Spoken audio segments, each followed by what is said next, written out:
This is where we take care of our home. We protect our house. Have fun, play together. Be confident. Believe you can do it. Let's go. Destiny Walker drains the three. That was deep. You can tell she has shot a million of these. She's going to put her head down and drive her way to the rim. Peoples finds Gilbert in transition for a basket and a foul. I like that. Westbeld open. She'll try for three. Oh, it's all white twine for Maddie Westbeld. You talked about the shooting, but how about the passing? Wash, rinse, repeat. Mabry again. Oh my goodness. She has just been deadly here in this second half. And just like that, here come the Irish. Welcome to this edition of the Niele Ivey Show. I'm Bob Nagle. Niele Ivey, our head coach, is going to join us and got a lot to talk about, but I want to tell you right away that our show is brought to you by TireRack.com. They've got a lot of great programs for you, especially at this time of year when you're concerned about winter tires, and you can reach them at TireRack.com, and we appreciate their support for the Niele Ivey Show. Now, Coach, we get started by talking about a lot of things, including the ongoing effort to handle the COVID situation. And we know that we've done a great job here at Notre Dame. Everybody's supporting that effort to stay safe. And other schools, not quite so much. We've had some schedule changes, and people continue to work through the problem.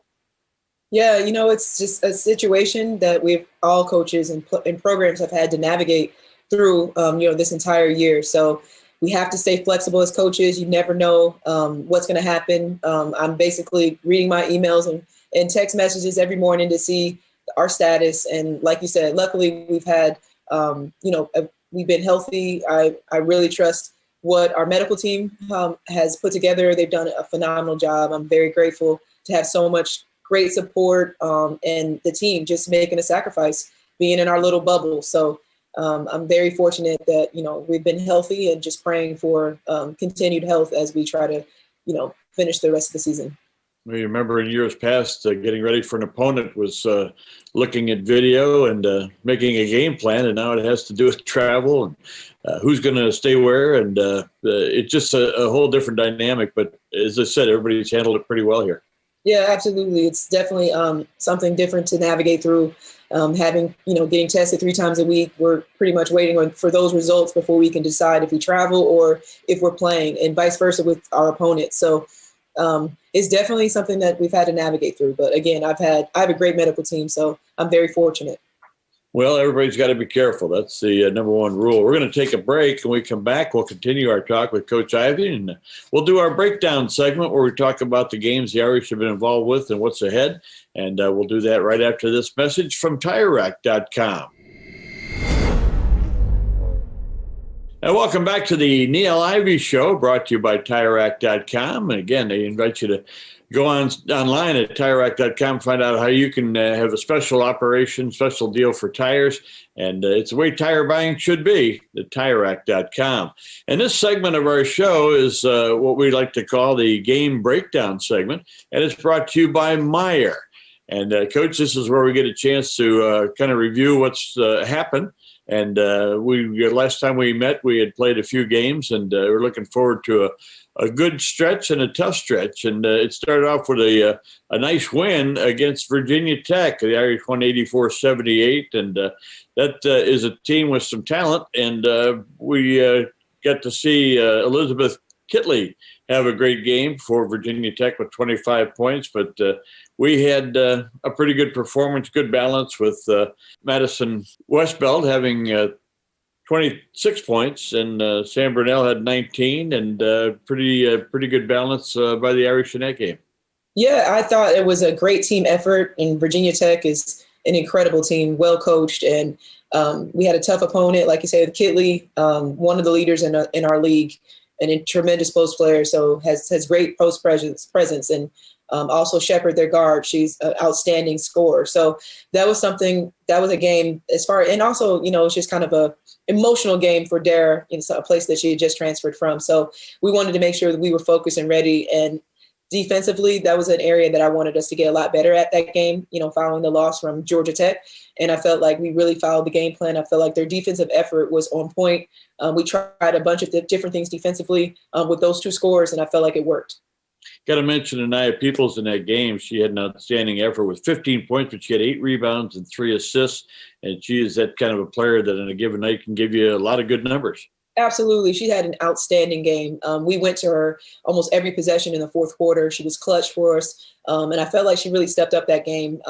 Sometimes, having young players and inexperience at any given night, any given game, anyone could step up and make that shot for us, or a player that I can trust to go to. So I felt that Anaya just really stepped up for me that game, and every basket that we needed, every possession that mattered, I felt like she stepped up for me. So I was really proud of her effort that game. There was a lot of toughness in that game, and we thought maybe that would carry over. The next stop was at Clemson, and all of a sudden you have one of those nights where it just didn't go well. The Irish dropped a 78-55 decision. Destiny Walker with 14 points in that game, and Abby Prohaska, who's been in that starting lineup and has been a real tough defensive player for us, had 12 points in the game. Yes, that was a tough loss for us. It was the game headed before Christmas break. And I honestly felt, I think their minds were on Christmas than it was that game. It happens like that. But, hats off to Clemson. They played really well at home. They protected their home court. It was a lot of lessons learned from that game. So I had the opportunity to take 6 days to, really study the game plan and really study our film and work to try to get better when they return from Christmas. But really tough loss. But again, I always feel like you can grow from losses and you can learn a lot from a loss. And I felt like we definitely learned from that game. Well, Clemson had 4 players in double figures in that game, and that is one of their best efforts of the season. Are you going through a process as your first year head coach, kind of running into teams that are saying, "Oh yeah, you guys used to beat us by 30, and now we're gonna get that one back"? I mean, a lot of people have short memories. Absolutely. I always felt, even as a player, that Notre Dame and its prestige in this program and how successful this program has been for a long time, that we're everyone's Super Bowl. So we have to be prepared for everyone's effort. And like you said, we came into the ACC and dominated in the ACC, but now it's an equal playing field, and we just have to be prepared every night that we're going to get everyone's best effort. And that's a credit to the success that Coach McGraw and our teams have had prior to, and it's something the standard of what Notre Dame is all about. So we have to be ready every night, because especially because ACC, it's so tough every night. We just have a really great league, so it's just something we have to be prepared for it every night. Well, obviously your homework paid off, because the Irish then went on the best stretch we've had so far this season, winning games back-to-back, including a game at Miami, which has always been a real tough place to play. And again, a well-coached team, a good program, but the team went down there and had their focus on getting a win on the road. Yes, I was really proud of that effort. And like you said, Miami, I've known with some of our best teams that is a hard place to play. And also as a player, it's really hard to win at Miami. Might have been something with South Beach. I'm not sure. But but yeah, so we were really happy to come out that game with a win. And I felt like that was a game where we actually extended the lead.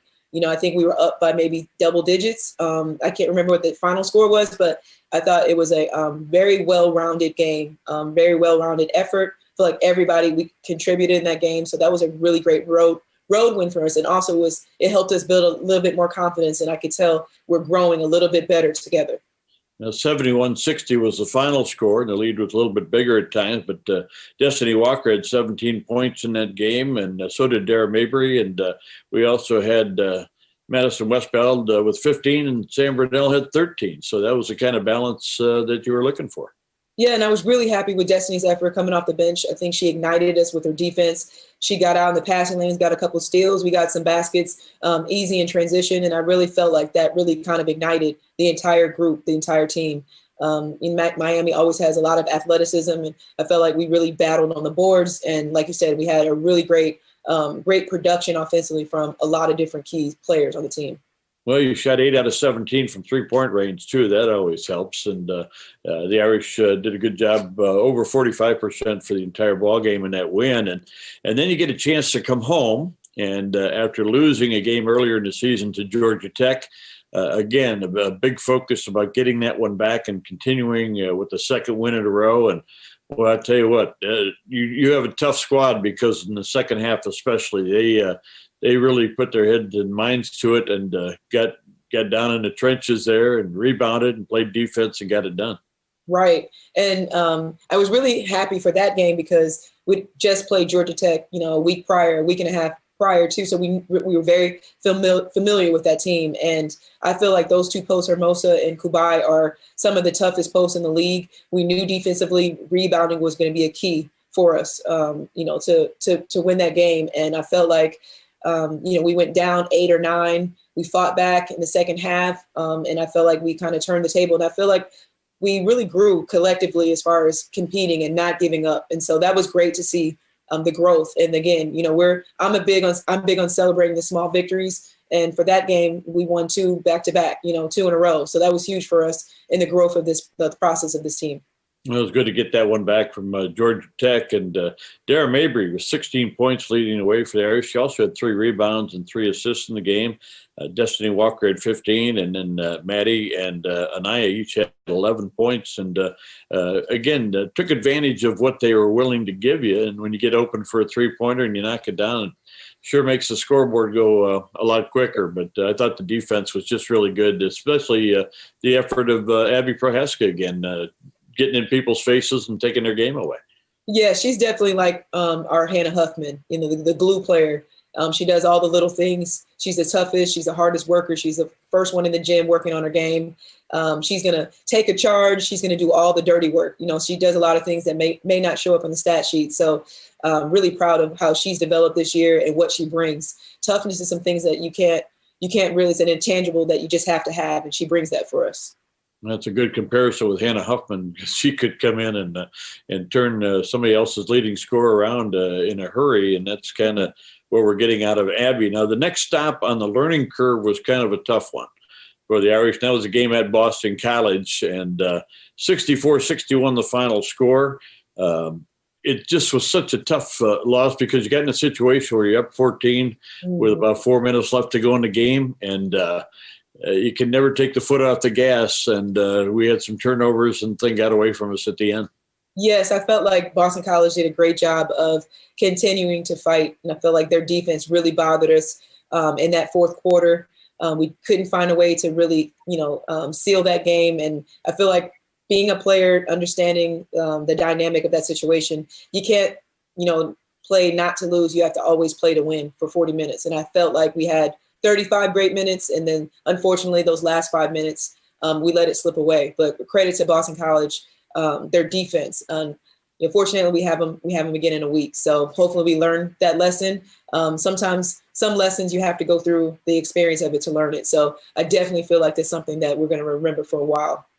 Well, and as a player, when they put you at the point guard position, there were some games where it's like, you're just going to have to learn and develop, and you did that, and this team will as well. So we did get a chance to see Taylor Soule have a great game. She had 21 points.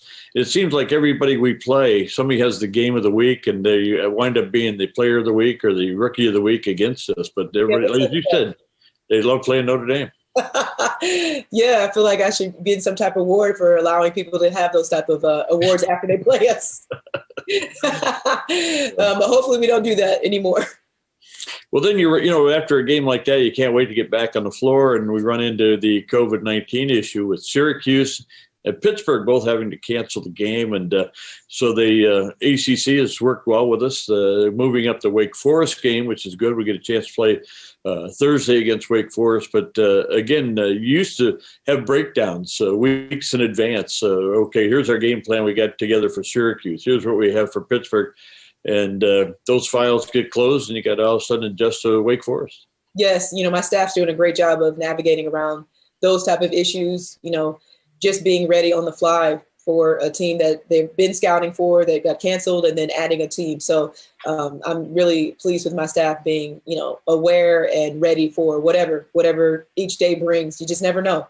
So I'm, very, very happy that my staff can accommodate these type of changes. Well, and we've got a lot of adjustment going on, too, with the freshmen who've come in and been a vital part of the program. As a matter of fact, looking at some of the team stats, it's hard to look at anything without seeing Madison Westbeld's name there. Maddie's done a great job. She's leading the team in points per game. She's also doing a great job with rebounding and 7 per game. And we've got some other names in there. Anaya's doing a nice job as well, 6.5 rebounds per game. And Dara Mabry leads the team in assists with 31. So, again, you're starting to get the feeling, who plays well together and what's going to be the best opportunity for the Irish. Yes, not having that non-conference, those many non-conference games, I've kind of figured this out on the fly with, really starting ACC, about a month and a half early. But like you said, Maddie has led us in almost all categories.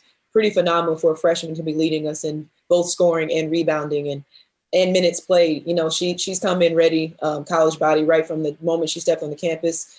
And, Anaya's, basically this is almost like her freshman year, giving us a lot of production, and Dara leading our team and running the point, basically running, playing out of position. So I always feel like this group, high character group, and they're doing whatever it takes, no matter their experience or their youth, they're going to do whatever it takes in order for us to help the team win. So I'm very fortunate to have a great group of women to work with.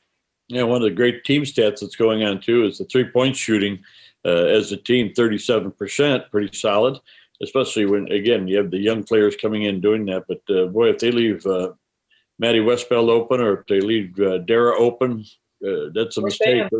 They can throw it down. Yeah, that's a great stat. I love that stat.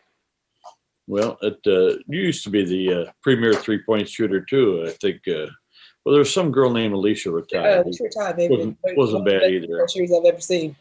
Yeah, we had some outstanding players. We're going to take a break and be back with more of the Niele Ivey Show. And Niele, stand by. We got some other segments coming up. And our show is brought to you by the TireRack.com. Contact-free and easy mobile installation in many areas. TireRack.com, the way tire buying should be. And we're back with you on the Niele Ivey Show, brought to you by TireRack.com. Time now for our full court press. And Sam Brunell usually providing that for us, but the Sam is being substituted for, so to speak, with Dara Mabry coming off the bench for us. And Dara's going to give us a chance to meet an outstanding young lady, one of our freshmen. And we're really excited about meeting Nat Marshall. This segment is brought to you by the Bowling Vision Center. Good evening, everybody. Thank you for joining our full court press with guest star Natalya Marshall. Hey. Special shout out to Sam for letting me take her spot tonight here in the segment. Tonight with us, we have a freshman post player from Queens, New York, who is an athletic, long post player with a big voice on the court. Nat, can you walk us through your childhood in New York City and touch on the bond that you and I built together at such a young age and the importance now at Notre Dame of our relationship? Yeah. My childhood in New York City was awesome. Basketball was a huge part of my life ever since I was young. Me and Dara met each other when we were in middle school through our AAU program, Exodus. And, we played against each other for a long time. We played with each other. And so kind of knowing, the nuances of our games and how we like certain things and where we're good in certain spots is important to kind of our basketball relationship at Notre Dame. And then obviously the trust and friendship that we've built over the past few years is crucial. And so when we got to campus together, we kind of were learning Notre Dame together and learning the campus and classes and stuff like that together, which was awesome. So I know when we were hopping around New York City, our whole childhood, one of my favorite spots to eat was Bagel World in Brooklyn. And Nat, can you tell us a little bit about your favorite spots to eat in New York? Yeah, Bagel World is definitely up there in top 3. So good. Another favorite spot of mine is this Venezuelan place called Caracas. It's in the beach in Brooklyn. It's so good. And then my other favorite place is this Thai spot that is also in Brooklyn called Song. Coach Ivey actually has tried that place and she loves it as well. So switching it over to a little basketball perspective, where is your go-to I'm going to score a bucket spot on the court? You know the answer to this question. It's the elbow. Totally the elbow. The free throw. The free throw line jumper. Hopefully everybody will get to see it soon. Okay, what is one thing that you always have to do on game day? I'm not very superstitious at all, but I would definitely say I try to eat pasta as a pregame meal. I know that makes some people feel kind of lethargic or heavy, but I love doing that, and I've been doing it for a while. Yeah, Do you ever switch it up, or is there one kind of pasta dish that you usually stick with? I switch it up as long as it's some sort of, pasta that's a lot of carbs that I can get in with it again. Okay. So, can you walk us through your TikTok life a little bit? Oh, TikTok. I love TikTok. I think it's a hilarious app. I love making funny dance videos with my teammates and friends and family, and I love watching them as well. But, I don't take it too seriously. I just think it's a fun app. What is one thing that you found you like the most that you made from TikTok, like a recipe or a dish? Okay, this isn't a recipe, but TikTok has some amazing Starbucks drinks that me and Dara love, and so I think I'm gonna have to go with those. They have the best drinks. I would have to second that. So can you walk us through your recovery process and tell us how you're doing? Yeah, my recovery process is going really, really well. I feel great right now. The process has taken a bit longer than expected, especially with COVID and everything. I had 3 surgeries this year, and I moved from New York to Milwaukee, Wisconsin, and rehab was hard to get into at times. So it was definitely a long, stressful process, but I'm happy with where I am right now, and I feel great. Okay, so kind of to go along with that question, how was your first semester here at Notre Dame as a freshman, especially during the difficult time this year during COVID? I loved it. School was very challenging, but it was a good challenge. I finished with a 3.5. I thought I could finish a little bit stronger, but I worked as hard as I could, and the coaches and our academic advisors were awesome in helping us along the way, and I'm excited for the spring semester. Okay, so our last question is going to be an icebreaker, so listen carefully. Okay. Name the Italian seasoning that ends with the letter it begins with. So the Italian seasoning that ends with the letter it begins with. I can give you one hint. Okay, give me a hint. Think of vowels. Vowels. A. E. Oregano. You are correct. I'm nice. Once again, thank you guys so much for joining us on our full court press here tonight with Nat. Nat, thank you again. And another special shout out to Sam for letting me take her spot tonight. Go Irish. Go Irish. And welcome back to the Niele Ivey Show, brought to you by TireRack.com. We have a very special feature for you now. We like to call it From Distance. And Lynette Wookie visits with our head coach, Niele Ivey, brought to you by TireRack.com. Howdy noon, everybody. We are back today with From a Distance with Lynette. I am here with Coach Ivey, and today we are talking one of my favorite subjects, favorite foods. How are we doing, Coach Ivey? We're doing great. So, just to start it off, baseline question, what's your favorite food? That's hard because I love to eat. Same. I would say pasta. I love Italian food. Pasta, okay. And so what kind of pasta? You the cheesy side, red sauce side, maybe pesto? Red sauce size. Red sauce, okay. Red sauce. And do you like to cook it or do you like to go out, eat? Absolutely not a cooker. Okay. So I did not get that gene from my mom. She's an amazing cook, but I guess I was outside when she was in the kitchen cooking because I did not get that. So I wish I was a good cook, but yeah, I like to, in the quarantine, pick up my meals. But otherwise, outside of quarantine, I like to visit lots of restaurants. Oh, I feel that 100%. My mom, when she sent me off to college, she's like, well, you're going to have to go learn how to cook. It's been 4 years, have not learned one thing. I can maybe cook like a piece of chicken if it's a good day, but very rarely. So you kind of talked about your mom. You were outside when she was cooking. So when you go home, you're from St. Louis. What's kind of your favorite food when you're back home? Is it pasta? Does maybe one of your relatives cook something that's your favorite? What's your go-to? My go-to is actually pizza. There's a place that I love that I always go to that I went when I was in high school. So I always go to get that. It's just a different type of pizza and crust and cheese from St. Louis. But that's a place I go to always. It's my go-to when I go home. Okay. So what kind of pizza? What are your favorite toppings? Actually, just sausage. Really? Okay. It's just really, it's so amazing. So I always just go get my sausage pizza and my mom knows to take me there if I win. And they also have ravioli, which is really good. So, okay. So very kind of Italian. I was going to say, so you're a big Italian girl. Okay, I can respect that. So when we go overseas and going on foreign tours, Italy is a place that I love to visit. Really? I've never been, but I really wanted to go. It's kind of hard with the whole pandemic happening, but for sure. I mean, the food, you said you love to eat, so I feel like Italy is the perfect place for you to go. So when you were working in Memphis and even now you're traveling around with the team, what's kind of a food you like to try in every city? So like for me, I am a big potato girl and specifically fries. I try to get fries wherever I go. I traveled one spring break to Montreal and had the best French fries and poutine I've ever had. So what's that for you? What is your go-to? I have to try this in every city. Well, it's funny you said fries because I actually love potatoes and fries. Oh, no way. That could be a thing. Like I love hand-cut fries. Yeah. Yes. So I would say potatoes or, again, pasta. Like pasta is my go-to. I like to find, and I'm a Yelp person. I like trying to find restaurants that have 4 and 5 stars and, sometimes non-chain restaurants, and I can find like a diamond somewhere in a city that I'm like, oh, this was really great.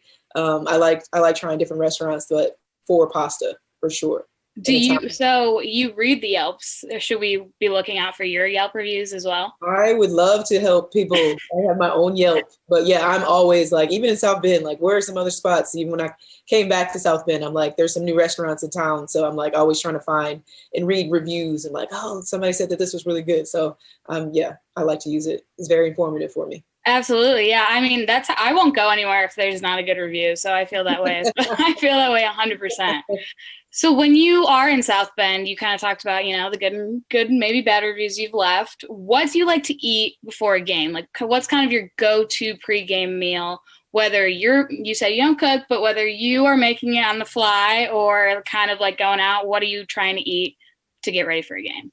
Yeah, definitely like some type of veggie. And, I lean to more just like lean protein. So something with chicken. So that could be chicken pasta or just chicken with veggies and definitely a salad. I'm a better eater now. I'm more healthy now.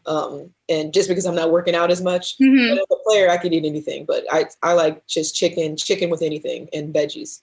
Yeah, absolutely. Now that makes me feel bad about myself. People are like, oh, what do you eat before a game? I'm like, whatever's closest and easiest, to be honest. And you're like, oh, well, I love to be healthy. And I'm like, okay, well, good for you, girl. So what about after a game? Is there anything that I know for me personally, whenever I get out of any type of athletic event, I'm starving. So what about you? What's kind of your go-to? I guess it's the mood. So if it's a great game, then I want to eat. To be honest, it's not a great game. Sometimes I'm like, I'm just going directly to watch the film. So I guess it depends on my mood. But I guess what go-to would be, again, like pizza, something quick. I know we do a lot with, depending on where we are, different cities have different things we try to get. But I think the easiest thing is just grab a slice of pizza and hit the road. Absolutely. I was like, well, it could go either way. You win, you just celebrate with a feast. You lose, you drown yourself in bad food, ice cream, and pizza. So, that's kind of where I was going with that. But so I think this is something that I always wonder. Me and my teammates have kind of debated this too. So I want to ask you. So during the Muffet era, there was a little rule at 88 points they'd give everyone in the audience burgers. So now in your era, what would be your go-to food to give all the audience coupons for at whatever point, 88 points, 100 points, whatever you think? Well, I guess I could try some type of pizza, maybe because I talk about it all the time. Your whole interview is maybe everybody can get like an individual sized pizza. Yeah, absolutely. That would make them want to come back because it's comfort food. Yeah. So yeah, maybe that would be something nice to have, something different than burgers. Yeah, the Ivey era pizzas. I can see it now. I love that. I totally agree. I think mine would definitely be pizzas, and I know that would keep me coming back to the games. Besides great basketball. But exactly. Good basketball, good food right after. Yeah, where could you go wrong? You can't lose with that. Well, thank you so much, and thanks for talking food with me. It's my favorite subject, so I'm happy that we got to go out to eat. I was gonna say we're getting pizza when I'm back in South Bend. We're going out for a slice of pizza and a big plate of fries, and it's gonna be awesome. Okay, perfect. Well, thanks so much, Coach. Thank you. Welcome back to the Niele Ivey Show, brought to you by TireRack.com.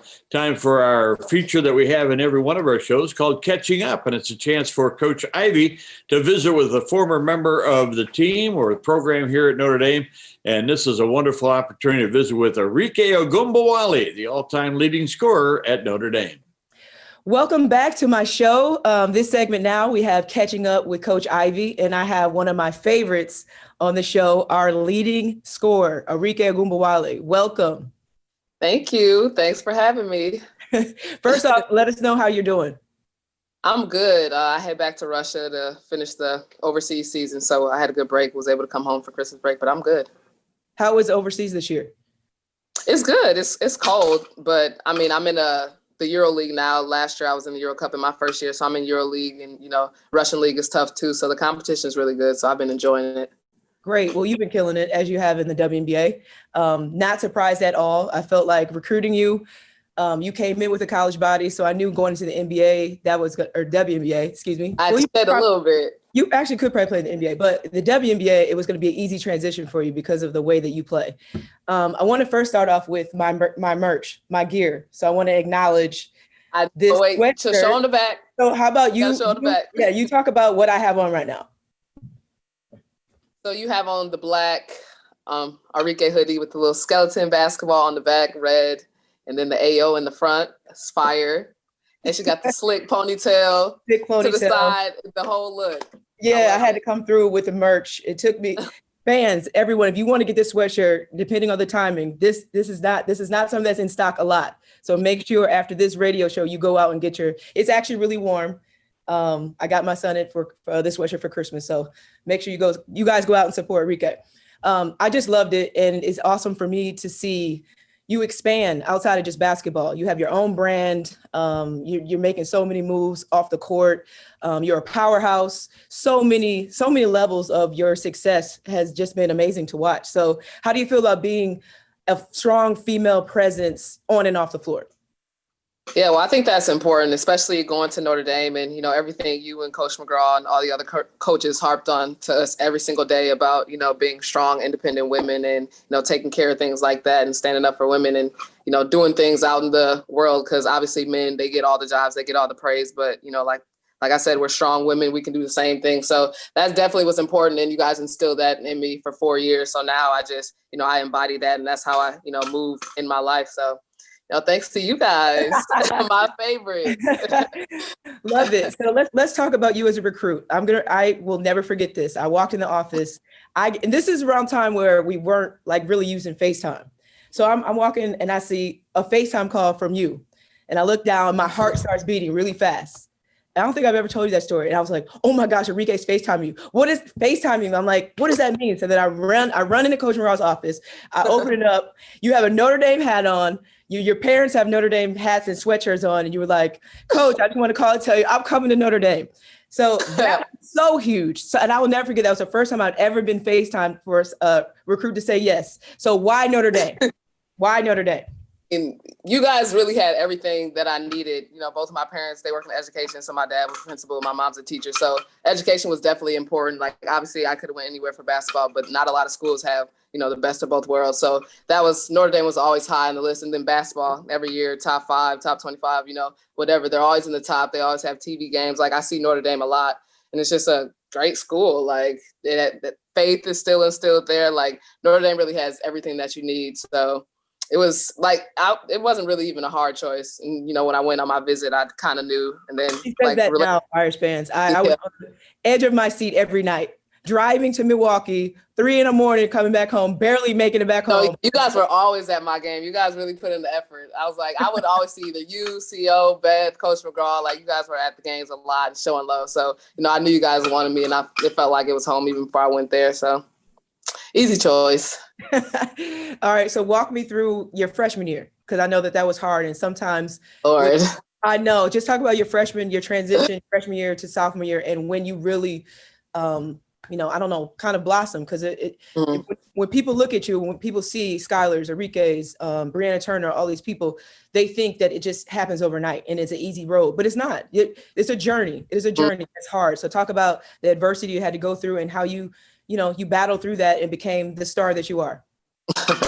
Well, I mean, obviously coming into college, like I was a top recruit in the nation, like McDonald's All-American, played USA basketball, like everything, Gatorade Player of the Year, like just everything you could think of. And then you go to college and you're like, okay, well, I've been doing this. I've been averaging 20. Like I'm about to go here and ball. Like I'm a top recruit. Like they're going to play me. And then you get a reality check because you have players that have been there for 3 years, 4 years, like that know the game, and you're still 18. Like, no matter how good you are, there's still so much stuff, so many things that you don't know that you might think, but you don't know. So like, I thought I was going to play way more than I did. Like in that, when you're in the moment, you're like, what is she doing? Like, what's she bring me here for, to sit me down? Like, what are you doing? And I'm talking to you, Niele. I'm like, yeah, I don't know if I can do this. Like, you like, just trust the process. I'm like, this process take a little too long. Like, I don't know what's going on. I don't know what's going on. But then like at a point, you just gotta, look at your, like, obviously I didn't have a bad freshman year, but like, what I want to do in life and what I wanted to be, like, that just wasn't what I wanted. So I had to, like, Coach McGraw is a Hall of Fame coach. You guys are all great coaches. So if you're saying I'm not ready, then I'm clearly not ready. So after that, after freshman year, that summer before sophomore year, like I went home, ate really healthy. Like I came back, lost like 10 pounds or something. Like I worked on my game a lot. Like I was in the gym all summer after my freshman year, like worked on my shot. Cause my freshman year, like I didn't shoot threes like that. Like I was more of a driver. So I worked on my shot. Like I just did a lot after that. Cause I realized like, okay, like if I want to be where I have to be, like I have to step it up. That's just what I have to do. So it's definitely, I was like probably the hardest time in my short-lived 23 years of living, but that was probably the hardest time because it's just like a transition. You have to like really figure out what you're made of. Like a lot of people after that, they're like, okay, this school doesn't think I'm good enough. I'm going to leave. I'm going to do that. Like obviously leaving, like my parents would never let me leave, but obviously you're like, I'm going to leave. I'm going to do this. But it's like, that's just not how you fix things. If they recruited you for a reason. So it's not like I was going to sit the bench for 4 years. Like, things aren't going to come easy right away. Like you have to work for that. And it's like marathon, not a sprint. So you can't get everything you want right away. And once you, work and do what you have to do, you'll be able to reach that goal. So that's definitely what I tried to do in the 4 years. Absolutely. You already mentioned it as far as you coming back, being in better shape. I felt like after that summer, and you were already a gym rat, like you were always in the gym. And then when you returned after your sophomore year and even after your junior year, after your freshman year and your sophomore year, you changed your body. You realize that every aspect of your mental health, your self-care, your nutrition, all that stuff mattered. And I feel like when you came back, you were in great shape and you were ready. Like you just said, sometimes as a freshman, you just in different situations, having youth, not having the experience, you just needed to gain that experience. So I'm very happy that you trusted the process because obviously a lot of great things happened after that. And you learned a lot. You learned life lessons. You learned so much. And just to watch your development every year you went back and got better at something. Like you said, after your freshman year, you worked on your 3-point shot. You worked on your defense. I was going to say, like, you were more locked in defensively. You understood the value of defense. So many different levels of your game. Every year you work to get better and better. And you're still like that. You came back, next year, you're going to be even better than you were last year, which is unbelievable because you're led WNBA in scoring, majority of the season, and you end up leading us. So Skylar was a leading scorer. About your senior year, you're the all-time leading scorer, which is incredible. Like that's an incredibly hard, accolade. Like still to this day, I look at it like, wow, how did she do that? And you feel like you barely played your freshman year. You basically right? In 3 years. So that just shows how special you are. So I have a picture. Pictures worth 1,000 words, right? Uh-oh. So I have this all over my house and also here. So if everybody can see, I know there's a little bit of glare. So take me back to this moment. Oh, I love that picture so much. Yes, take me back to this moment. That moment was crazy. Like, obviously, what happened in the semifinals, like that was already crazy. Like end up winning that.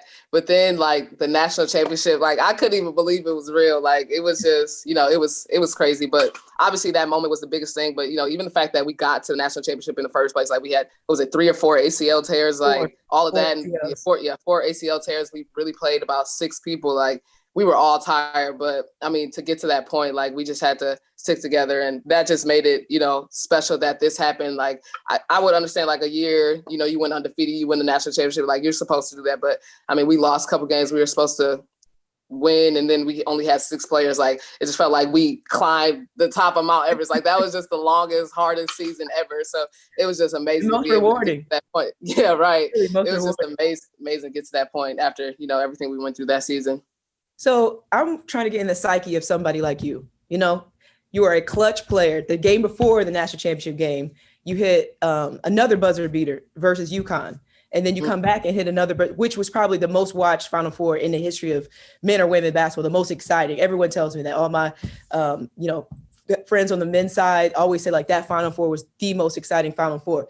What type of mindset do you have to be able to step up, be clutch, and take that shot which put us in to win the game in semifinals, and then to win a national championship within 48 hours? Right.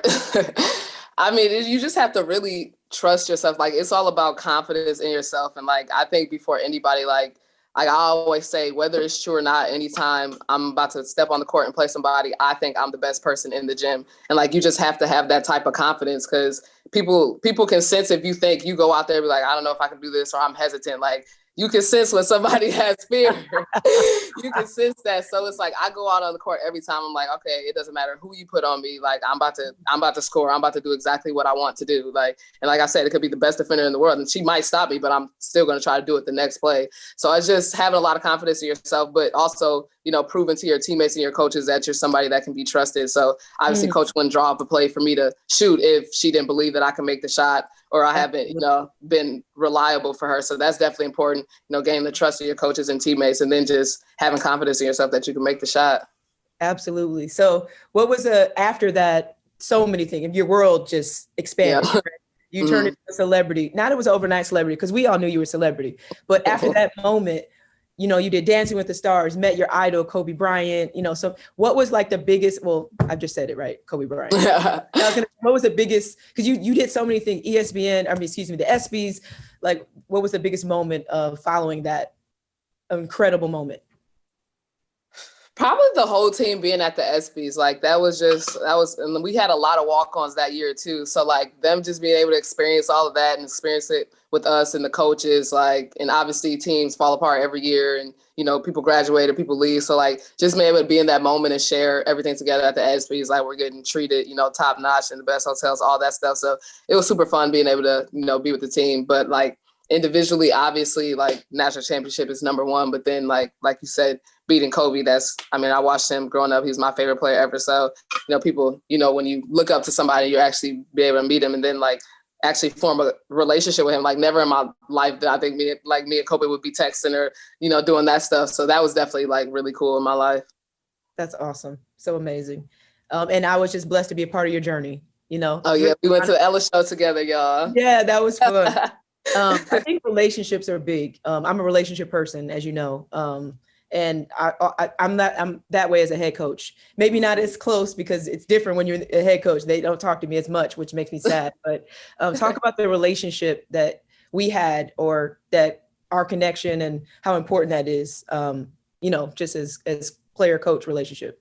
Yeah, I mean, that's super important. Like you said, having confidence in yourself is important, but, you have to have a relationship with your coach, because they're ultimately the ones that, put you out there and work with you, and they need to know you. Like it's hard to be coached if you don't have a relationship with the coach, or you don't feel like you can come to them. Like as I got older, like I mean, like freshman year, I wasn't that vocal and stuff. And as I started to talk more, like then you can actually go up to the coach and be like, I think we should run this, or I think we should run that, and they'll actually listen to you. Like, and that's important, like coaches that listen to you. Like, so if you could tell them like, I don't know about this, like they're actually taking into consideration. Sometimes coach will go on, you guys actually were like, okay, like we're about to do that because you trust us, we're out there, we talk to each other a lot. So that relationship is super important, like in order to be successful.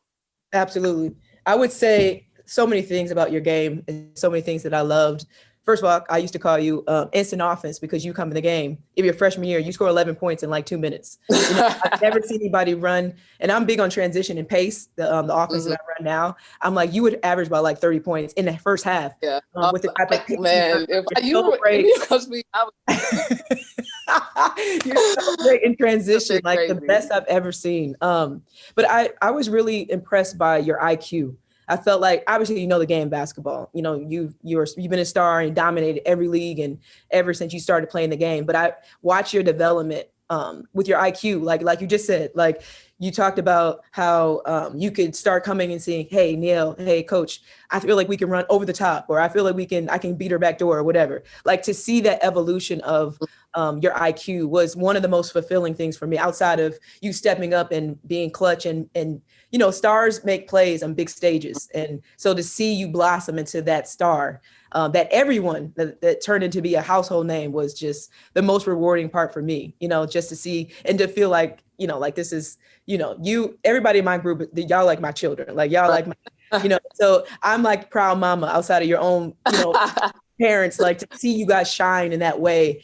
How close I am with you, how Jaden idolizes you. He looks up to you and Skylar and everybody's normally in my group. So for me, it was really rewarding to see your development because I knew that was going to help you transition to be a professional and athlete, which is so amazing. This is That's those film sessions. You be like, come watch film. I'm like, Lord. I know they long. Come sit down on the airplane. Come sit down. We gotta watch. Hard conversation. Like you be like, after we get in the air, come see me. I'm like, I can't sleep on the flight. You make sure. I was like, put your blanket down. Yeah, you used to always get on the airplane and then go like this, like she was asleep. No, Enrique, get up. It's time to watch film. Last night, we gotta watch it. All right, so I asked the fans to ask you questions, and I got a lot of great feedback, a lot of great questions. So these are from the fans. So I'm gonna maybe pick like 4 or 5. So one fan, Mark Quads, I'm not sure exactly how to say his last name, he said he'd be curious to hear you, Enrique, discussing how athletes have become increasingly vocal on social justice issues, how the reaction has been, and how you see it going forward. Yeah, well, I think like obviously trends is a thing. So when it just has to be that one person that has enough confidence to say, okay, I'm about to use this platform, even though they've always been saying like, don't do this here, don't do this there, but do that. And then everybody follows. And once you do that, and once, you keep getting people, like it goes to show how much power we have, as athletes and as people in general, just speaking up. Like every single person on each team probably has at least like 10,000 followers. So if 12 people, 15 people on every single team is posting, like that's getting out to really the whole world. So athletes have a lot of power, and I think it's only going to go up from here. Nobody's going to, what they say, shut up and dribble. Like that's out of the question now. Everybody's speaking their mind and using their platform. So I think it's only going to go up. Absolutely. And I'm really proud of you for being able to use your voice. I know you're part of LeBron James more than a vote, and all the things that you do in your community, you did in the bubble. I feel like you're a constant voice. Like you said, and it matters. And it matters for being a young African-American female that you have a young fan base that looks up to you. So right. I'm actually extremely proud of you using your voice for good. Thank you. Okay, so this is an overseas question. The fans want an update. And what is it like? What is it like playing overseas and language barriers, different rules? It's definitely different. Like when it comes to just living regular life, like everywhere you go, somebody's going to stare because you obviously don't look like everybody there, which, that's how it goes when you go into someone else's home. But still, it's you use Google Translate a lot. Like it's really not a lot of people that speak English. Luckily on my team, there's a lot of people that speak English, so we're able to talk. But even if they know English, like there's still always a language barrier. So it's definitely different, but it's, it's always good to experience new things, like, and you grow appreciation for each country. Like last year I was in Turkey and I love Turkey now, and I'm in Russia and I've been enjoying it so far. So it's definitely, I'm glad I get to experience going to different places. But on basketball, the rules are a little different, but I mean, you're also playing against a lot of WNBA players a lot too. So it's really, it's really not that different to me. How many games do you play a week? Well, if we were doing regular season, it would be 2, like EuroLeague and Russian League, but we've been doing bubbles. So it's been 1, just Russian League, but like we have our bubble for EuroLeague and where we meet up. So usually 1. Okay. Got it. What are 3 life lessons you learned in Notre Dame that will stick with you today? Really good question. Well, yeah, I think I talked about earlier the women's rights and, how Coach and you guys harped on that a lot. And now, it's really our duty to, continue that. And like I said, use your platform and keep, supporting that and speaking on that. 2, probably trust the process. Everything doesn't come easy. And if you have a goal, and you don't get it right away, that doesn't mean the goal needs to change. You just have to, alter some things or change the way you've been going about it. So definitely, trust the process and always stick with it. And 3, never get complacent. There's always great players that come into schools and they get passed up by people because they just, were going off of talent or they thought they were the best. But there's always somebody working, harder than you. Like you see that firsthand going to college. There's people getting in the gym extra all the time. It's like, okay, well, I need to get in the gym more too. So definitely just don't get complacent. Always somebody's, trying to take your spot. So you got to keep working. Absolutely. Those are great. All right. Good question by Cedric Joseph. And then I'll go to IG. You had a lot. What's next for you, Enrique, on and off the court? And what are you looking to add to your game for next year? What's next? I mean, that's a good question. There's a lot of things, in the future. I'm a day-to-day person, so I can't really even tell you, but we'll see. There's good things. I know that. What do I want to add to my game? That's a good question. I mean,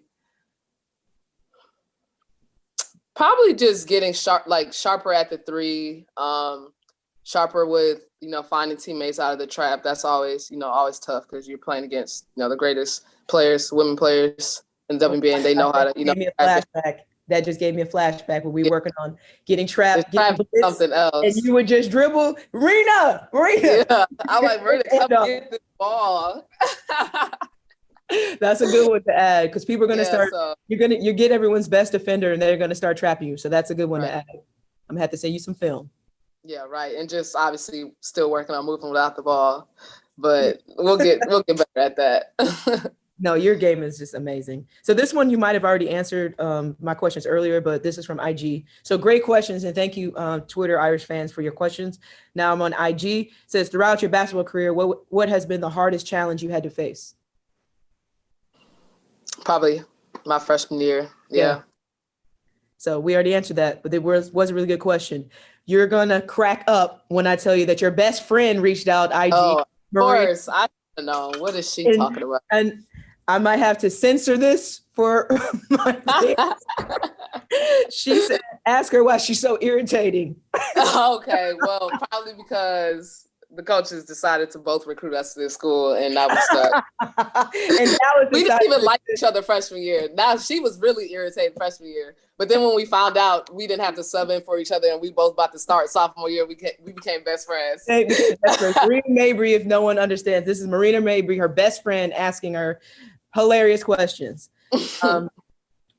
Ask her why she snores so loud. That Marina again? Yes, 3 questions. Oh, wow. She really actually brought earplugs on every away trip because we were always roommates. Like, she was so dramatic with it too. She'll roll over to the nightstand, put her earplugs in. I'm like, girl, I don't care. And then the last one, she said, ask her why she smack on everything when she eats and lick her fingers out. Well, she smack too, and you know that. Marina chew with her mouth wide open. So and she eat with her hands, so I don't want to hear nothing.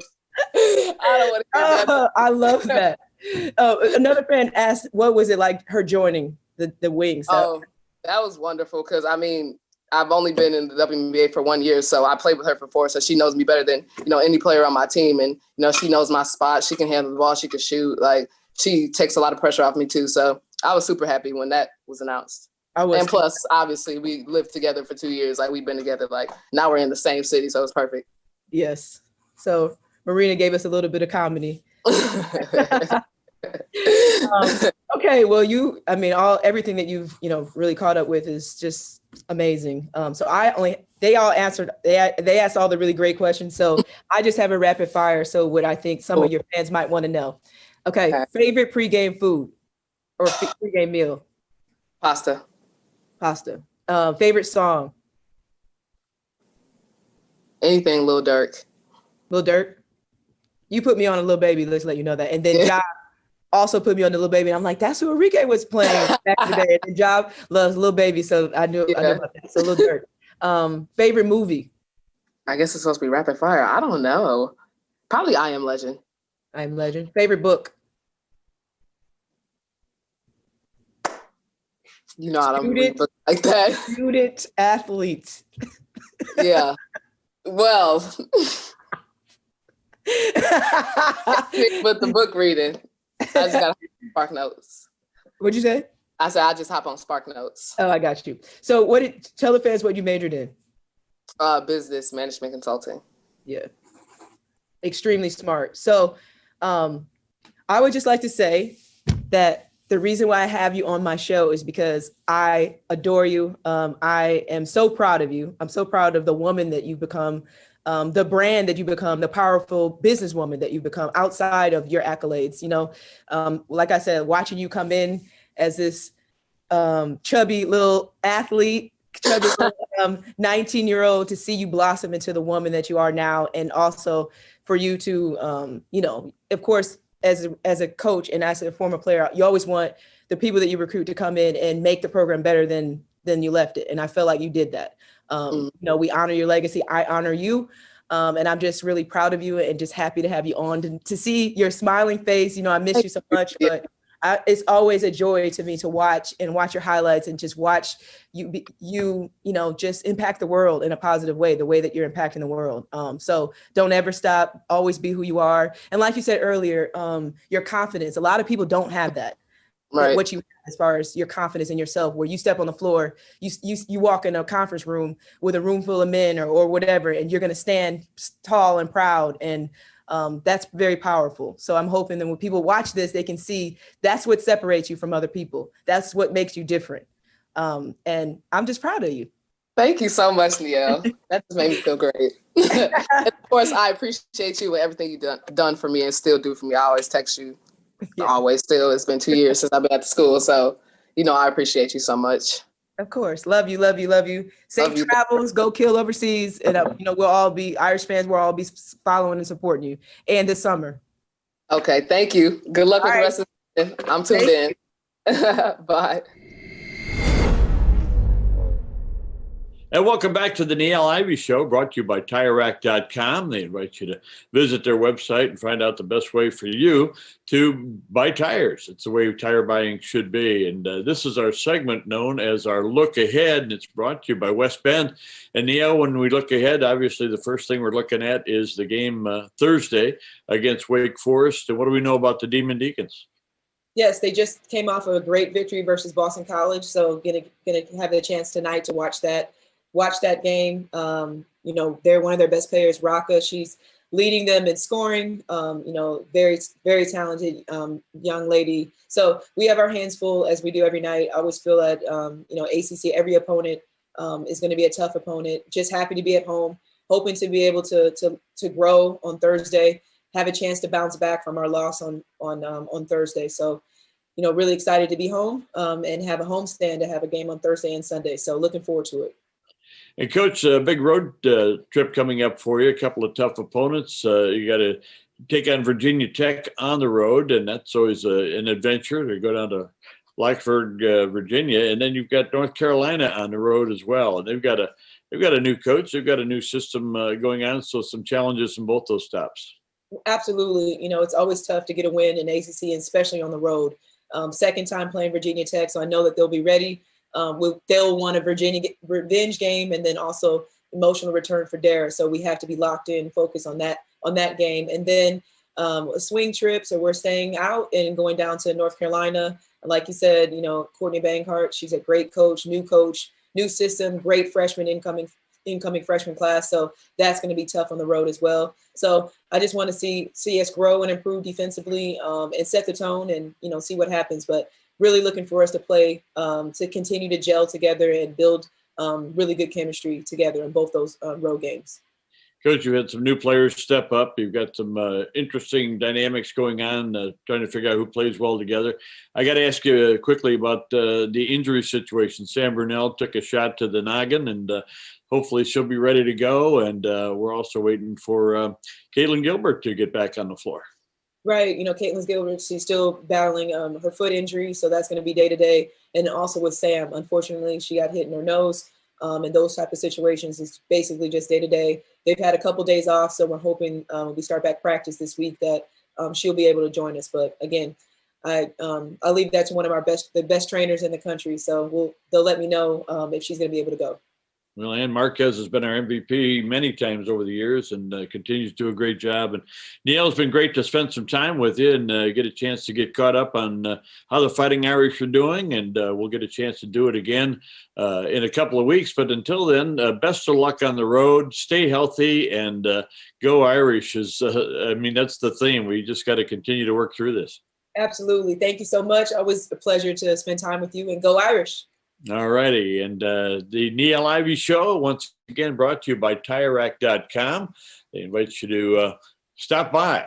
They're, not too far from the Purcell Pavilion, actually, if you want to go out and talk to them about a set of tires, especially maybe snow tires this time of year. That'd be a great idea. And again, thanks to all of our sponsors and all of our guests on the show. I'm Bob Nagle. We're brought to you by TireRack.com, where the way tire buying should be.